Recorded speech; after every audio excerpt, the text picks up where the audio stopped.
नमस्कार। भारत में असली शक्ति किसके हाथ में है, इसे लेकर अक्सर एक उलझन बनी रहती है। राष्ट्रपति या प्रधानमंत्री? बहुत लोगों को लगता है कि देश के सर्वोच्च तो राष्ट्रपति हैं, लेकिन क्या सच में सारी पावर उन्हीं के पास है? चलिए आज इसी सवाल की तह तक चलते हैं। तो चलिए सीधे मुद्दे पर ही आते हैं। भारत में सरकार का असली मुखिया कौन है? राष्ट्रपति, जो देश के पहले नागरिक हैं, या फिर प्रधानमंत्री, जो असल में सरकार चलाते हैं? ये सवाल सिर्फ एक सवाल नहीं है, ये हमारी पूरी राजनीतिक व्यवस्था की नींव से जुड़ा है। तो जवाब सच कहें तो काफी सीधा साधा है और हमारे संविधान में ही लिखा है। देखिए, राष्ट्रपति होते हैं राज्य के प्रमुख, यानी हेड ऑफ स्टेट। ये एक सम्मान का एक औपचारिक पद है, लेकिन असली कार्यकारी शक्ति मतलब डे टू डे सरकार चलाने की पावर वो होती है प्रधानमंत्री के पास, जो सरकार के प्रमुख यानी हेड ऑफ गवर्नमेंट होते हैं। तो हाँ, असली बॉस प्रधानमंत्री ही है।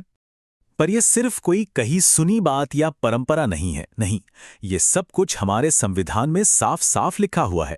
तो चलिए जरा गहराई में उतरते हैं और देखते हैं कि संविधान इस पावर बैलेंस के बारे में क्या कहता है। सबसे पहले बात करते हैं आर्टिकल 74 की। यह आर्टिकल कहता है कि देखिए, राष्ट्रपति को सलाह और मदद देने के लिए एक मंत्रिपरिषद यानी काउंसिल ऑफ मिनिस्टर्स होगी, और इस काउंसिल का हेड कौन होगा? प्रधानमंत्री। और बात यही खत्म नहीं होती, राष्ट्रपति को इनकी सलाह पर ही काम करना होता है। मतलब प्रधानमंत्री और उनकी टीम ही असली एडवाइजर हैं। इसके बाद है आर्टिकल 75। अब ये थोड़ा इंटरेस्टिंग है। ये कहता है कि प्रधानमंत्री को राष्ट्रपति अपॉइंट करेंगे। अब ये सुनकर ऐसा लग सकता है कि ये तो राष्ट्रपति की मर्जी है, वो जिसे चाहे चुन ले। पर असल में ऐसा बिल्कुल नहीं है। इसकी एक पूरी प्रक्रिया है जिस पर हम अभी बात करेंगे। और फिर आता है आर्टिकल 78। सोचिए, प्रधानमंत्री को एक पुल की तरह बनाता है। किसके बीच? राष्ट्रपति और उनकी अपनी मंत्री परिषद के बीच।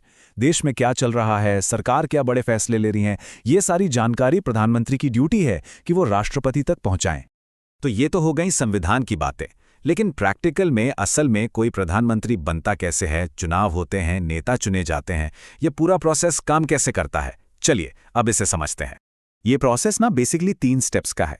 स्टेप 1, देश में आम चुनाव होते हैं और किसी एक पार्टी या फिर पार्टियों के गठबंधन को लोकसभा में मेजॉरिटी मिलती है, मतलब आधे से ज्यादा सीटें। स्टेप 2, ये जो जीतने वाली पार्टी या गठबंधन है वो अपना नेता चुनती है। और फाइनल स्टेप, राष्ट्रपति उसी चुने हुए नेता को प्रधानमंत्री पद के लिए बुलाते हैं और अपॉइंट कर देते हैं। तो ये राष्ट्रपति की पर्सनल चॉइस नहीं है, ये तो जनता के फैसले का सम्मान है। अच्छा, तो पीएम बनने के लिए क्वालिफिकेशंस क्या चाहिए? ये भी काफी सीधी सी हैं। पहली बात, भारत का नागरिक होना चाहिए। दूसरी, संसद के किसी भी सदन यानी लोकसभा या राज्यसभा का मेंबर होना जरूरी है। और अगर कोई अपॉइंटमेंट के वक्त मेंबर नहीं भी है तो उसे 6 महीने के अंदर बनना पड़ता है। और उम्र, लोकसभा के लिए कम से कम 25 साल और राज्यसभा के लिए 30 साल। जब अपॉइंटमेंट हो जाती है तो फिर होती है शपथ। प्रधानमंत्री राष्ट्रपति के सामने 2 शपथ लेते हैं। एक होती है पद की शपथ, मतलब अपने काम को ईमानदारी से करने का वादा, और दूसरी होती है गोपनीयता की शपथ, मतलब देश से जुड़ी जरूरी बातों को सीक्रेट रखने का वादा। ये एक बहुत ही इंपॉर्टेंट सेरेमनी होती है। ठीक है, तो अब प्रधानमंत्री अपॉइंट हो चुके हैं, शपथ भी ले ली, पर अब सवाल यह है कि वो करते क्या हैं, उनकी पावर्स क्या हैं, उनके काम क्या हैं। चलिए अब इसी पर एक नजर डालते हैं।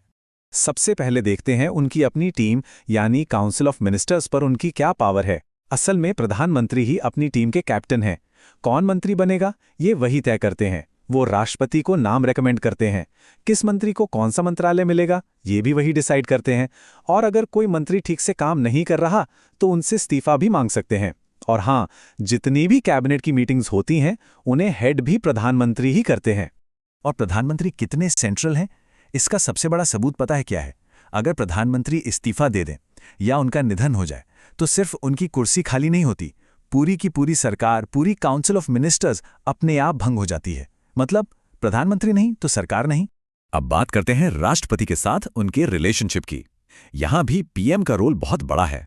देश में जितनी भी बड़ी बड़ी अपॉइंटमेंट्स होती हैं, जैसे अटॉर्नी जनरल जो सरकार के वकील होते हैं, या सीएजी जो सारे सरकारी खर्चों का हिसाब किताब रखते हैं, या फिर यूपीएससी के चेयरमैन, इन सब पदों पर किसे नियुक्त करना है, इसकी सलाह राष्ट्रपति को प्रधानमंत्री ही देते हैं। और जैसा हमने पहले भी बात की, वो राष्ट्रपति और सरकार के बीच कम्युनिकेशन का मेन चैनल है। और पार्लियामेंट में तो प्रधानमंत्री की पावर्स जबरदस्त है। वो लोकसभा के नेता होते हैं।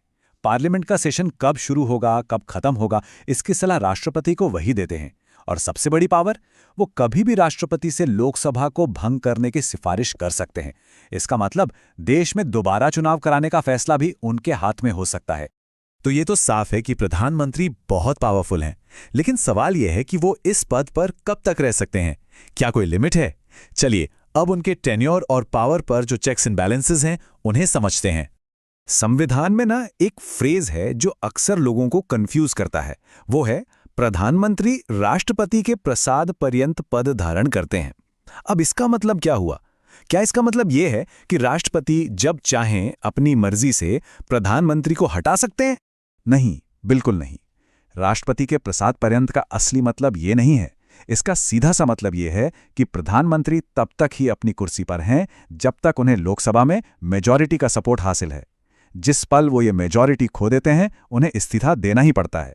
तो असली पावर राष्ट्रपति की मर्जी नहीं, बल्कि लोकसभा में बहुमत है। और इस मेजॉरिटी को टेस्ट करने का एक कॉन्स्टिट्यूशनल तरीका भी है। इसे कहते हैं अविश्वास प्रस्ताव या नो कॉन्फिडेंस मोशन। अगर ऑपोजिशन ये प्रस्ताव लाता है और वो लोकसभा में पास हो जाता है, तो इसका मतलब है कि सरकार ने सदन का भरोसा खो दिया है और फिर प्रधानमंत्री और उनकी पूरी सरकार को इस्तीफा देना पड़ता है। No ifs no buts. प्रधानमंत्री की पोजीशन को डिस्क्राइब करने के लिए एक बहुत फेमस फ्रेज है, फर्स्ट अमंग इक्वल्स, यानी समानों में प्रथम।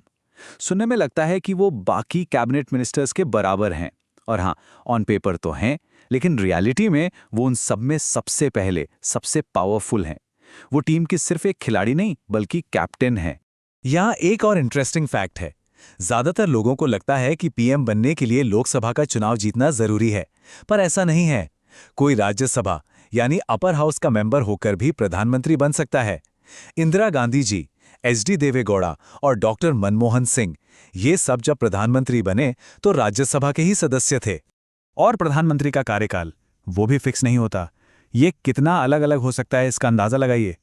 एक तरफ हैं जवाहरलाल नेहरू, जो करीब करीब 17 साल तक प्रधानमंत्री रहे, और दूसरी तरफ हैं अटल बिहारी वाजपेयी जी, जिनकी एक सरकार सिर्फ 13 दिन चली थी। सब कुछ लोकसभा में मेजॉरिटी के नंबर गेम पे डिपेंड करता है। तो सार ये है कि भारत में प्रधानमंत्री की जो इतनी बड़ी पावर है, वो सीधे सीधे लोकसभा में उनकी मेजॉरिटी से बंधी हुई है। यही मेजॉरिटी उन्हें देश का फ्यूचर तय करने का मैंडेट देती है। तो अब एक सवाल सोचने के लिए छोड़ जाते हैं कि पावर का ये जो कनेक्शन है लेजिस्लेटिव मेजॉरिटी के साथ, ये हमारे देश की फॉरेन पॉलिसी, इंटरनल सिक्योरिटी और इकोनॉमिक डायरेक्शन को किस तरह से शेप करता है, इस पर सोचिएगा जरूर।